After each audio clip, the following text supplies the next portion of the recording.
माला सुबह तुमने देख लिया तो तुम्हारे सारे पुण्य नष्ट हो जाएंगे, क्योंकि शयन कराते समय तुमने उतारा नहीं, अर्थात तुम सेवा में प्रमाद करते हो। तो देवताश्च चन्निर्माल्य हंति पुण्यम पुराकृतम, जैसे सुबह श्रृंगार किया तो रात्रि के शयन के समय वो हटा लेने चाहिए माले। जब हम शयन कराते हैं तो भले पुष्प शैया पे शयन कराएं, पर माला नहीं धारण कराएं। श्रृंगार का माला अगर दूसरे दिन दर्शन किए क्यों पहने ठाकुर जी, तो तुम्हारे सुकृत नष्ट हो जाएंगे।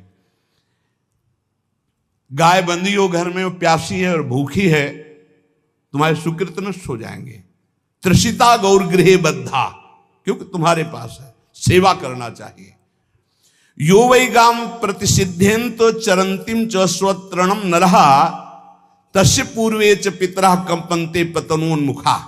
यदि गाय हरी हरी घास चर रही कहीं और तुमने डंडा ऊपर प्रहार किया और लाठी मारी तो तुम्हारे पितर खोपड़ी के बल नरक जाने के लिए तैयार हो गए, ये लिखा है। चरंतिम स्वम तृणम नरः तो तस्य पूर्वे च पितरा कंपन्ते पतनोन्मुखा। इसीलिए क्या भारत से कहीं किसी की तुलना हो सकती है, जहां गौ को माता की पदवी दी गई, जहां गौ को हम आराध्य देव के रूप में मानते हैं, आराधना करते हैं। गौ रक्षा, गौ सेवा, ये बहुत बड़ा इसमें छुपा हुआ है। स्वयं भगवान अवतरित होकर गौ रक्षा, जब गाय के रूप में पृथ्वी रमाती तो भगवान का अवतार हुआ है। बड़ा विचित्र समय आता चला जा रहा है कि अब आधुनिक यंत्रों की ऐसी सेवाएं हो गई बड़ी बड़ी कि अब ना बैल की जरूरत है, और ऐसे दूध की महंगाई बन गई कि अब देसी गाय 2 लीटर 3 लीटर 4 लीटर, और ऐसी ऐसी कि 20-20 25-25 लीटर दे, तो कौन देसी गाय को। तो गौओं का सेवा का भावना शास्त्र आज्ञा करता है कि जो प्रतिदिन अग्रग्रासे परोभावा कर्तव्यो भक्ति तोन्वहम अकृत्वा स्वयं आहारम कुर्वम नापनोति दुर्गतिम। जे ही तुम्हारे गृहस्थ में घरों में पहले होता था, अब तो भगवान जाने, जे ही पहली रोटी तवा में गई तो वो निकाल करके पक्की रखी जाती थी गौग्रास के लिए, पहला रसोई में। तो इसमें लिखा प्रतिदिन स्वभोजनम, पहले स्वयं भोजन न करके गाय के लिए ग्रास निकालना चाहिए। तो जिनके पास अर्थव्यवस्था जो गृहस्थ धर्म में है या जिनके पास अर्थ है, कुछ रोज 1 रुपया निकालो। हम कह रहे रोज निकालो तो महीने में 30 रुपया होते, 30 रुपया में एक गाय को हरी घास तो एक टाइम पवा ही सकते हो ना, बहुत नहीं है तो 1-1 रुपया निकाल के अगर एक गाय को चारा दोगे तो एक बार का भोजन तो हो ही सकता है। 30 रुपया में हरी घास जाकर के उसके दावा एक बार तो पवा दोगे ना। अग्रग्रासे परोभावा कर्तव्य भक्ति तोन्वहम, भक्ति पूर्वक गाय को 1 ग्रास भोजन में 1 रोटी तो निकालना चाहिए गाय के लिए, ऐसा शास्त्र आज्ञा कहता है।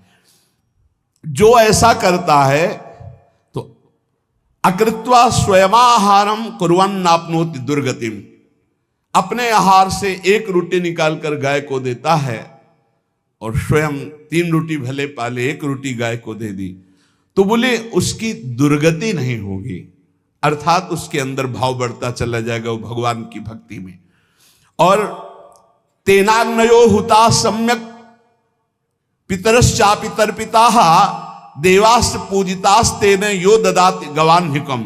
जो प्रतिदिन गौग्रास निकालता है, अर्पित करता है, तो उसको अग्निहोत्र करने का फल मिलता है, उसके पितरों को तृप्ति मिलती है और समस्त देवताओं के पूजन का फल मिल जाता है जो गौग्रास निकालता है।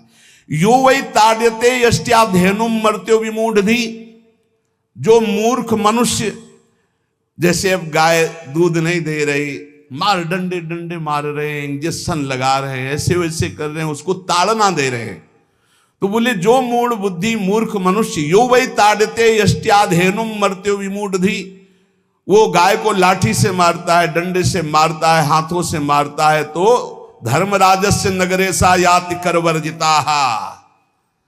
धर्मराज जी पहले अपने नरक में ले जा करके उसके कहते थोड़े थोड़े तिल तिल करके पहले इसके हाथ काटो, मरना है नहीं वहां। अब आराम आराम से थोड़े थोड़े पहले हाथ वर्जिता हा, इन्हीं हाथों से गाय को मारा था ना, तो ऐसे थोड़ा थोड़ा काटा जाता है उसके हाथ। कर वर्जिता हा, उसके दोनों हाथ काट करके थोड़े थोड़े। यो वै दंसान वार्यति तस्य पूर्वे कृतार्थ काहा नृत्यंत सवादिस्मास तरिष्यति भाग्यवान। जो गौ के शरीर को स्नान कराता है, गौ के शरीर को कीट आदि से मच्छर आदि से रक्षा करता है, और खूब अच्छा अच्छा पदार्थ गौ, केवल दूध के लोभ से नहीं, ये हम गौ सेवा की बात कर रहे हैं। ये कि नहीं वहां 10 लीटर दूध देती तो हाथ फेरो, जब दूध नहीं देती है तो चारा भी ठीक से नहीं दे रहे, और उसके ये स्वार्थी हो, गौ सेवा का बात नहीं। वो दूध का लोभी केवल व्यापार की बात करता है। गौ सेवा का तात्पर्य है गौ सेवा केवल, खूब बछड़े को पिला दिया प्रसाद रूप से, जो दूध मिला उसका अपने सेवन की, वो बात तो अलग है। अब बछड़े को तो जरा सा केवल पिन्हाने के लिए कर दिया, और खूब सारा दूध लीटर में नाप करके जा रहा है, और उस समय तक तो खवाओ पियाओगे ही खूब अच्छे से। उसके बाद जब दूध देना बंद किया तो उसका आदर सत्कार खत्म, खोल के बाहर ऐसे वो प्लास्टिक खाते घूम रही है, तो ये गौ सेवा नहीं मानी जाएगी, वो स्वार्थ पूर्ति मानी जाएगी। जो सदैव गौ सेवा करता है, उसके डांस मच्छर हटाता है, स्नान कराता है, पीठ में हाथ फेरता है, उसके पूर्वज जो पितर होते हैं वो नाच पड़ते हैं, उनका मंगल होना शुरू हो जाता है कि हमारे वंश में गौ सेवक पैदा हुआ, बड़ा भाग्यवान है, और वो गौ के द्वारा हमें तार देगा, ऐसा भाव। गौ सेवा हमारे सनातन धर्म में बहुत बड़ा स्थान गौ सेवा का है। पर एक बात ध्यान रखें, इन सब सेवा का फल है भगवान के चिंतन में निरंतर वृत्ति डूब जाए। हमारी एक एक वृत्ति, एक एक क्षण भगवान के चिंतन में डूब जाए। अगर नहीं तो हम आपको उत्तर दे रहे हैं। कल प्रश्न हुआ था कि क्या गौ सेवा के बिना मुक्ति मिल सकती है? क्या महाराज नृग जैसा कोई गौ सेवक हुआ है दानी? भागवत में पढ़ लेना। करोड़ करोड़ गायों को, करोड़ों गौशालाएं थी, एक दो नहीं। इसलिए कह रहे हैं करोड़ों शब्द कि आप उसको कहीं ज्यादा ना समझें। पृथ्वी के कोई भूमि के कण गिन सकता है, बारिश की बूंदे गिन सकता है, लेकिन महाराज नृग की गौएं जितनी दान की गई वो गिनी नहीं जा सकती थी, ऐसा वर्णन आता है। अरबों अरबुद गौओं की सब स्वर्ण से अभिषिक्त करके ब्राह्मणों को दान करना। इतने बड़े गौ सेवक, इतने बड़े दान करने वाले, एक चूक हो गई, ना दान लेने वाले तपस्वी ब्राह्मण की गाय किसी अन्य ब्राह्मण को दान कर दी, और वो ब्राह्मण ने जब गाय देखी बोली मेरी गाय चुरा ली। बोले महाराज नृग ने दी। महाराज नृग से कहा मेरी गाय है, तो उन्होंने कहा गौशाला में आ गई होगी, आपको 10,000 गौएं देते हैं, आप अपनी गाय। बोले मैं प्रतिग्रह नहीं लेता। जिसने दान लिया था उसने कहा गाय यही लेके जाऊंगा, तो उनका आप गाय छोड़ दीजिए, आपको 10,000 गाय देते। बोले नहीं लूंगा। बस अनजाने के अपराध ने गिरगिट बना दिया था, कुएं का गिरगिट। पर भगवान बड़े कृपालु हैं, गौ सेवक थे, इसलिए गोविंद द्वारिकाधीश जी ने उनका उद्धार किया।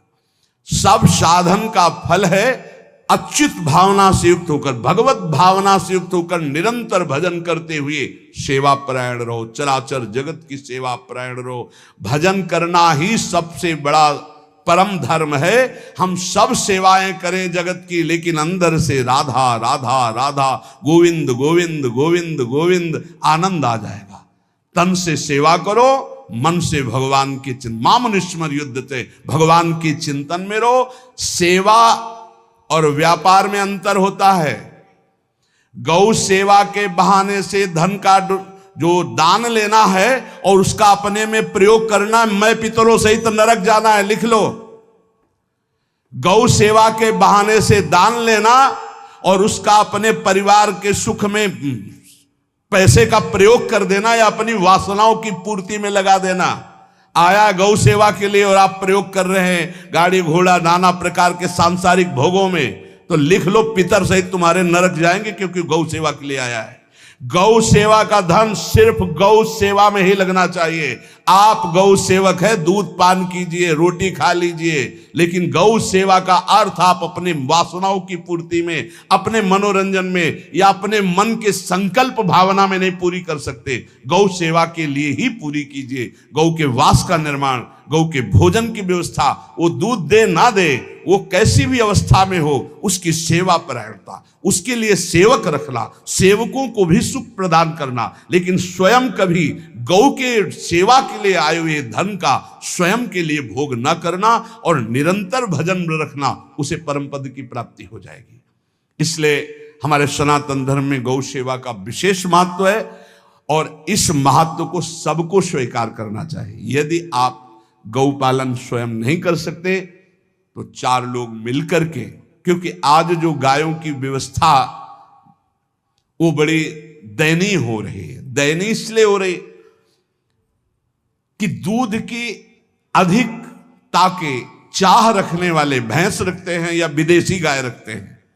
अपनी भारतीय जो देसी गाय है वो उतना अधिक नहीं देती कि 40 लीटर, 30 लीटर, 25 लीटर, बहुत अधिक देगी तो 5 और 8 लीटर।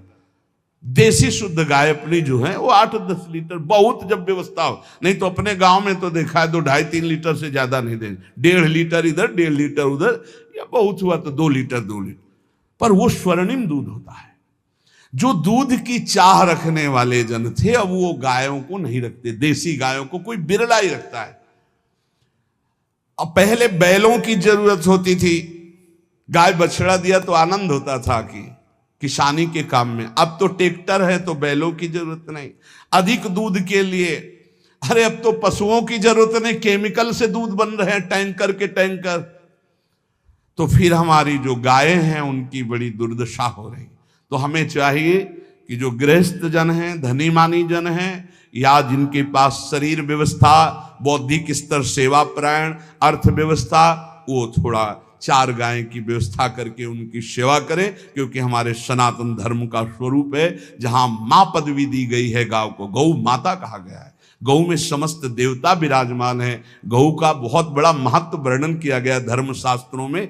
यहाँ तक कि जब कोई ऋषि नाराज होता था तो आगे गाय करके जाया जाता था तो क्षमा हो जाती थी। गाय को देखते ही वो क्षमा कर देते थे। बहुत महिमा वर्णन की गई है गौ की। इसलिए जिसको भी, अगर नहीं अर्थव्यवस्था है तो एक रोटी तो निकाल सकते हो ना। तुम्हारी रसोई में रोटी बने तो पहली रोटी निकाल लो और आसपास जहां गाय बंधी हो तो उसको दे आओ जाकर, तो कम से कम धर्म का पालन हो जाएगा, गौ सेवा बन जाएगी। तो गौ सेवा, चराचर जगत की सेवा, भगवत सेवा, सबका फल है। फिर प्रारंभ में आ जाइए स्मृति। योगी हो तो चित्त की वृत्ति का निरोध करके परमात्माकार, ज्ञानी है तो चित्त वृत्ति का लय करके स्वरूप स्थित, भक्त है तो एक एक वृत्ति सावई मनः कृष्ण पदार विंदयो। भगवान के चरण में, भगवान के नाम में, भगवान के रूप में, भगवान की लीलाओं में। स्मृति अगर नहीं तो सब साधन अधूरा, और स्मृति तो हर साधन पूरा। इसलिए एक बार कमर कस लो, चाहे जगत की सेवा करो, चाहे जिस कार्य में लगे हो, तुम्हारी स्मृति प्रभु में लगी हो। स्मृति के बिना हम जीवन का कोई महत्व नहीं समझते। स्मृति विहीन जीवन सब व्यर्थ। इसीलिए उन परमहंसों के चरणों में स्वयं भगवान चरण रज लेने के लिए पीछे डोलते हैं, जो निरपेक्षम मुनिम शांतम निर्वैरम समदर्शनम अनुब्रजाम्यहम नित्यम पुयत्यंगुरेण भी।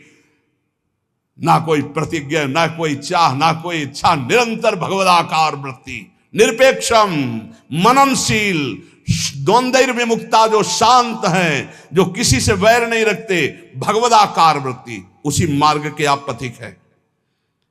सर्वतो भावेन, अपने मन को समेट लो धर्म और कर्म दोनों से, और साब त्यज लोक धर्मान, और परम धर्म का सेवन करते हुए समस्त चराचर जगत को भगवत स्वरूप निरखते हुए इसी जन्म में परम पद को प्राप्त हो जाओ। सत्संग का सार हमारा शरीर है, इससे सेवाएं बने।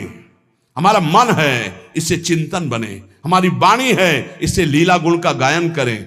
और हम स्वयं परमात्म अंश हैं, परमात्म स्वरूप है, ऐसी ठसक बनी रहे, जीवन मुक्त ही हो।